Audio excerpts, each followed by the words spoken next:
After 30 Years. Psychological Thriller. Part 1. The Message. The message arrived at 2:17 a.m. The hour when truth behaves like a drunk. Emily Walker. I loved you in high school. I still do. I stared at the glowing text from the driver's seat of my car, parked outside my apartment like a submarine at neutral buoyancy. The rain made the windshield a cheap aquarium. Emily Walker, quiet girl from homeroom, braid like a rope, the one who sat 2 rows over and always had a Band-Aid on her thumb from biting the skin, had found me after 30 years.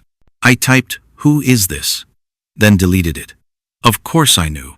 Her photo was a landscape, no face, just a gray lake and cattails bending like they knew a wind I didn't. She sent another line. Do you remember the quarry? The word landed like a dropped tool. I hadn't been back to Ridgefield, Ohio since the year after graduation. We had a quarry, yes, and a boy named Tyler Brand who went missing the same weekend the football team spray-painted our names on the stacked limestone, as if claiming place could anchor time. Emily added, "Meet me at Sloan's Diner. Tomorrow, 6 p.m. Please, Michael." I told myself I wouldn't go. I went.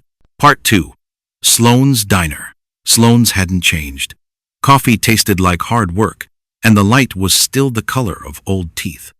Emily stood when I walked in. Older, but unmistakably the same. The braid now silvered. The nervous thumb still bandaged.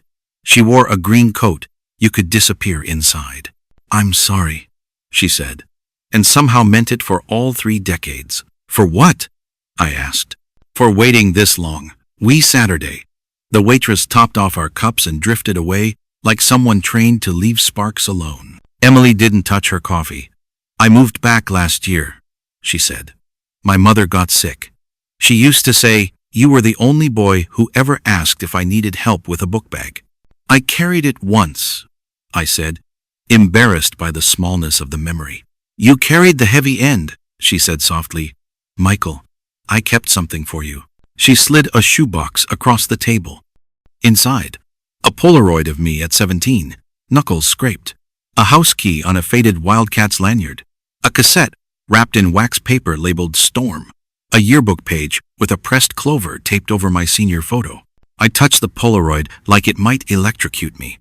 "Where did you get this?" "I took it," she said, "at the quarry party. The night Tyler disappeared." The diner's hum tightened into a single insect note.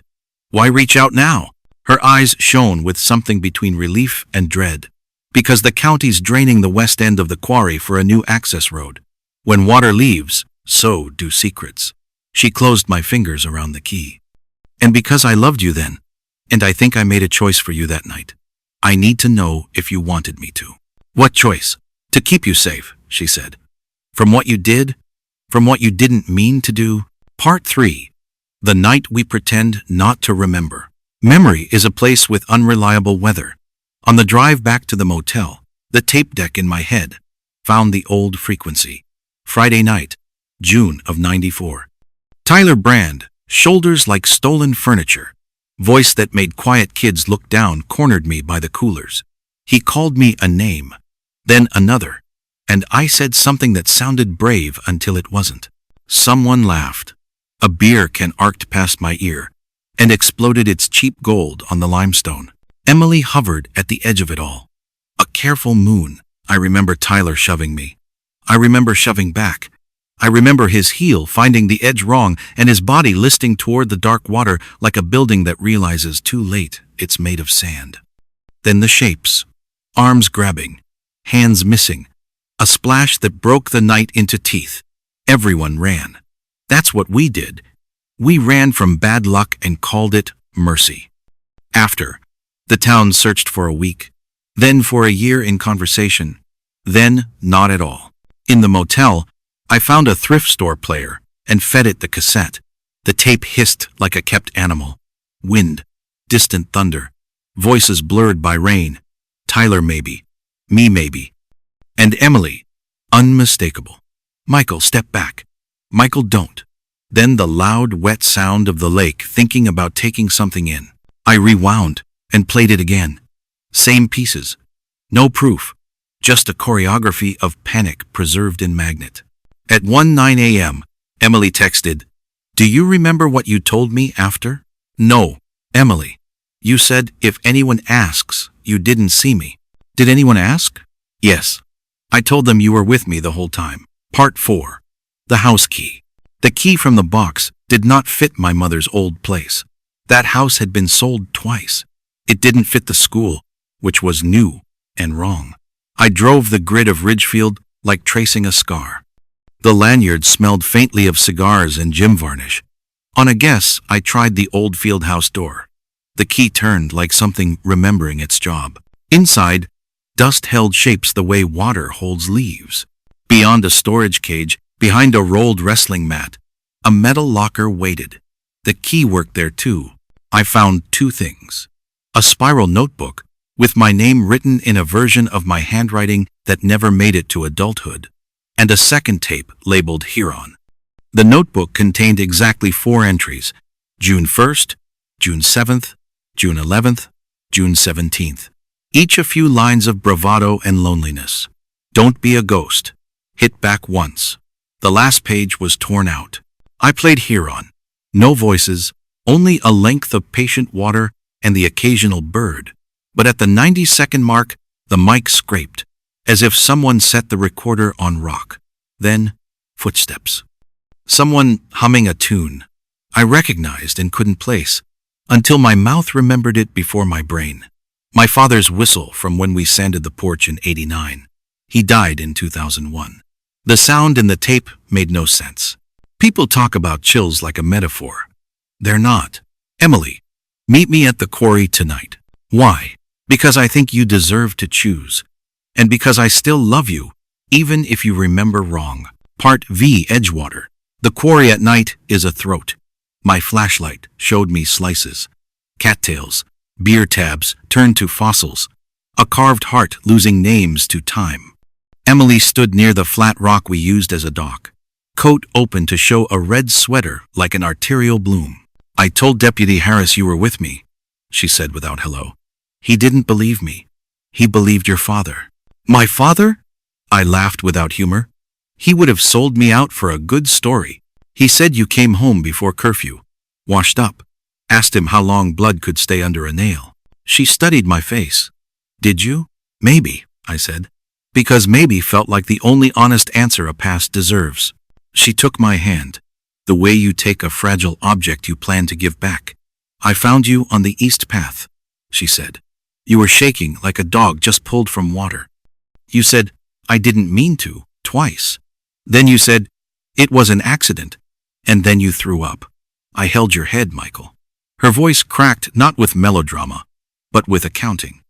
I told myself, love meant carrying the worst thing someone ever did. "What worst thing?" I asked. "Emily, do you think I killed him?" "I think the world is unkind," she said. "And I think Tyler was heavier than he looked. And I think you had a right to be angry." She let my hand go. "But the road crews will lower the water line by Tuesday. They'll find whatever the quarry kept. Before that happens, we should decide whether your life belongs to the truth or to the version I made for you." "You made me an alibi. I made you a future," she said. And for the first time her love frightened me. Part VI. Daniel Ortiz and the window. I needed a witness who wasn't a lake. I found Daniel Ortiz, who used to sketch album covers in chemistry, and now repaired glass for a living. His shop smelled like vinegar and forgiveness. "You heard about the drainage?" he asked. Before I even Saturday. Half the town is suddenly religious. "Emily Walker reached out," I said. He made a face. "Careful there." "Careful how?" "She's loyal," he said, in a way that leaves bruises. "Remember sophomore year when Miss Kerr's cat disappeared? Emily found it in a storm drain and stayed in that ditch all night, feeding it tuna fish through a straw until animal control came. She'll keep a thing alive, even if it drowns her." "Did she ever say anything about Tyler?" Daniel shrugged. "I heard she told the cops you were with her at the 7-Eleven, buying Gatorade. Harris checked the tapes, cameras were out that night. Hurricane fence had been cut for months. Convenient luck." He ran a finger along a fresh pane, as if testing the seam between two realities. Look, man, what do you want to be true? I didn't answer. He didn't press. When I left, a text from an unknown number waited. Stop asking around. Then a second from Emily. Please meet me. One last time. Bring the tapes. I'll bring the page I tore out. Part 7. The page. We met in the old elementary school gym, now used for town meetings and bad theater. The lights buzzed like patient insects. Emily handed me the missing page from my notebook. I recognized the spiral edge without wanting to. 3 sentences, printed large as if to convince themselves. If it was me, I couldn't live with it. If it wasn't me, I still couldn't. So I'll be whatever Emily needs. Why did you keep this? I asked. Because you wrote it in my car, she said. In the parking lot out there. Then you tore it out and gave it to me and said, this is the contract. She set a third cassette on the bleacher, between us, quiet. I recorded something the day after, she said, in case I forgot. I didn't want to press play. I pressed play. Her voice, 19 and shaking. I love Michael Reed. He didn't push Tyler. He grabbed his shirt to stop him, and the shirt tore, and Tyler slipped, and I screamed, and Michael thought he killed him. I told Deputy Harris we were together, because he was already looking at Michael like a closed case. If this ruins me later, fine. I'll take it. I'll carry it. I listened twice. It sounded like salvation, and it sounded like a rehearsal. Why tell me now? I asked, though she'd already told me 3 different whys. Because love is not the same as custody, she said, and because I'm not sure anymore what I witnessed and what I needed to be true. Time edits. Fear directs. I can't tell what's film and what's memory. Do you want me? I asked. Or do you want the version of me you saved? Yes, she said. Part 8. The drainage. By Tuesday, the county's pumps had dropped the water level 5 feet. The shore looked embarrassed, exposing old tires and a shopping cart like a confession. Police tape fluttered in stutters. News vans idled, their satellites folded like praying insects. Emily and I stood behind the perimeter, 2 citizens pretending we hadn't been the shape the town had tracked for decades. A backhoe's bucket bit into the shallows and lifted something that made the air go thin. Not bones. A rusted bike, bent in a last joke. The crowd exhaled. The backhoe swung for another bite. I leaned toward Emily. If they find him, if there is a him, what will you say? The truth, she said. Whichever one I can live with. And which is that? She lifted her eyes to the half-empty quarry, to the limestone that had dated everyone without aging itself. I loved you, she said. I love you. Both can be true in the same breath as the worst thing. Sirens flared at the road, late arrivals, or the beginning of a different ending. My phone buzzed. Unknown number. You should go now. Another. Check your locker. The message was time-stamped from an hour earlier. I pictured the field house, the dusty cage, the metal door I'd already violated once. I pictured Deputy Harris turning that same key with a state trooper watching.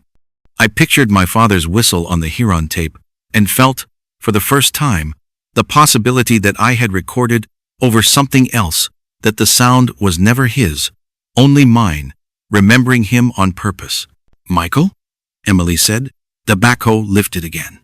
This time, the bucket held a water-black jacket, the cheap kind from a gas station, and a human shape of silt that fell apart in air, becoming only water again before any of us could be sure what we'd seen.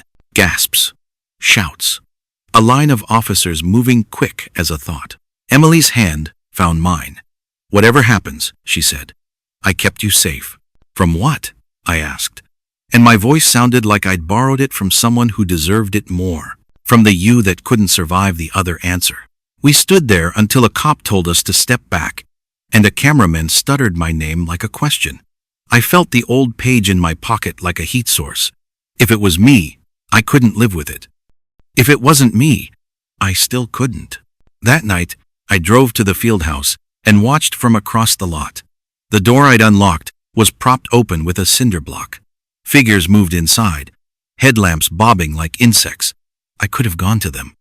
I could have gone to Emily. Instead, I sat in the dark, the 2 tapes on the passenger seat like sleeping animals, and I listened to the sound of rain, beginning somewhere I couldn't see yet. When the first drops hit the windshield, I almost started the engine. Instead, I said her name into the empty car. Once, softly, as if the sound might choose which version of the past would finally step forward. The quarry kept its surface. The town kept its theory. The night kept its weather. And the message from Emily stayed at the top of my phone, unread now. As if a confession could be both a beginning and a locked door, and I had not yet decided which side to stand on.